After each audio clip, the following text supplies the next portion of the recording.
Hello, viewers. You may think that learning a language or language development is a natural phenomenon. What is there to understand about it? छोटे बच्चों के साथ कभी-कभी ऐसा लगता है कि उनको हमारी सारी बात समझ में आती है। कभी लगता है कि वो हमारी कोई भी बात नहीं समझते। कभी लगता है कि हमारा कहना बिल्कुल भी नहीं मानते और कभी लगता है कि कितना जिद करते हैं। कई बार इन बातों को लेकर हम स्ट्रेस भी हो जाते हैं। कभी बच्चों को बहुत डांट भी देते हैं। आज आप लोगों के साथ एक एनेक्डोट शेयर करती हूँ from my working days in an office.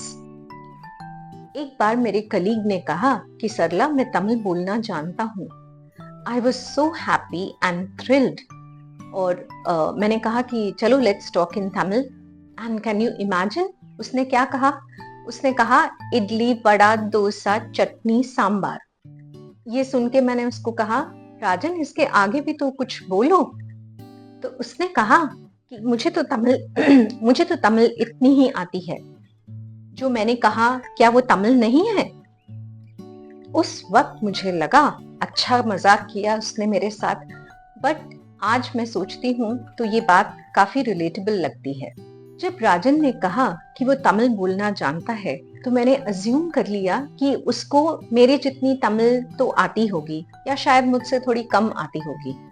हमारा बिल्कुल ऐसा ही हाल होता है। अगर बच्चे हल्का सा भी इशारा देते हैं हमारी बात समझने का, तब हम ये समझ लेते हैं कि अब बच्चों को हमारी सारी बात समझ में आने लग गई है। और यही रीजन है कि हमें लैंग्वेज डेवलपमेंट प्रोसेस के साइंस को समझना चाहिए। अगर हमें ये बात समझ में आ जाए कि ब्रेन कैसे काम करता है when it comes to learning a language, we will be in a better position to understand our little ones and help them accordingly. बहुत सारी बातें कहनी है, थोड़ा थोड़ा करके सब कहेंगे।